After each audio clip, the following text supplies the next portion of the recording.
Hello friends, நம்ம beef pakoda காரசாரமான beef pakoda செய்யறதுக்கு என்னென்ன பொருள் தேவை, என்னென்ன இன்க்ரீடியன்ஸ் தேவைன்னு சொல்லிட்டு பார்ப்போம்.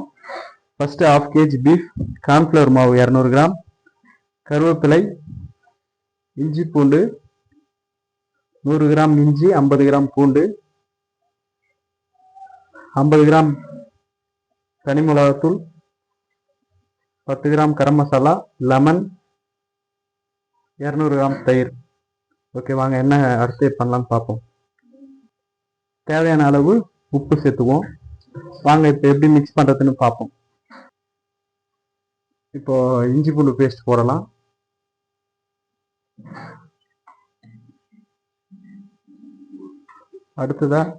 அடுத்து தனி மிளகாத்தூள் போடலாம்.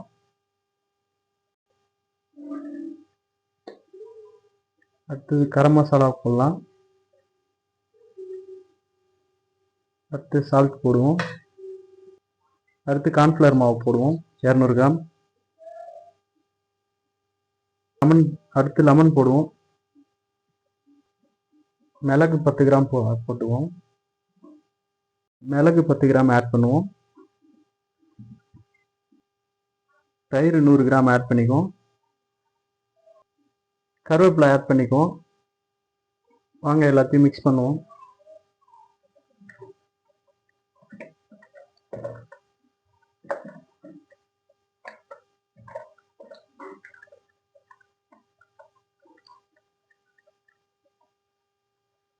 ஆக்சுவலாக இந்த பீஃப் பகோடா பார்த்தீங்கன்னா கடையிலலாம் போடுற பீஃப் பகோடா ஸ்டைல் இது.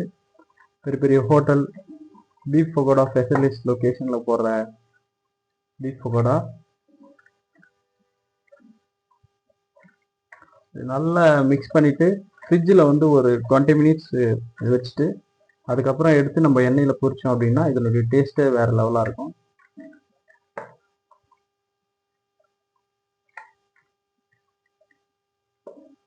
டியர் ஃப்ரெண்ட்ஸ், மசாலா போட்டு ஊற வச்சு 20 மினிட்ஸ் ஆச்சு. நல்லா மிக்ஸ் ஆகிருக்கு. இப்போ அடுத்து பார்த்தீங்கன்னா நம்ம ஃப்ரை பண்ண போகிறோம். எண்ணெய் சூடாகிட்டு இருக்கு. எண்ணெய் சூடானதுக்கப்புறம் ஃப்ரை பண்ண ஸ்டார்ட் பண்ணிடலாம். எப்பவுமே ஃப்ரை பண்ண சொல்ல அடுப்பு பார்த்தீங்கன்னா மீடியம் ஃப்ளேமில் வச்சுங்க. ரொம்ப ஃபாஸ்ட்டாக வச்சிங்க அப்படின்னா ஃபுல்லாக தீஞ்சிடும். அதில் கொஞ்சம் கேர்ஃபுல்லாக இருங்க.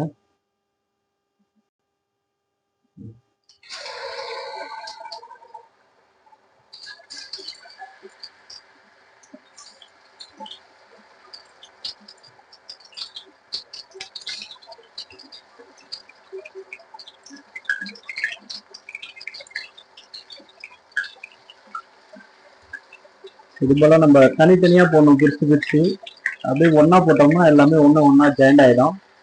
அதனால போட சொல்ல பிரித்து ஒரு சிங்கிள் பீஸாக போட்டோம்னா எடுக்க சொல்ல சிங்கிள் பீஸாக இருக்கும்.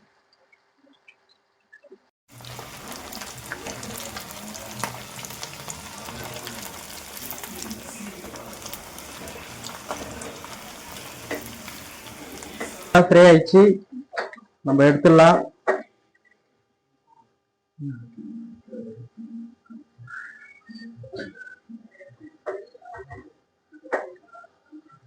நம்ம எதிர்பார்த்ததோட செம்மையா டேஸ்டா அப்படின்னு சொல்லக்கூடிய அளவுக்கு தரமா இருக்குது. இப்பவே சாப்பிடணும் போல தோணுது.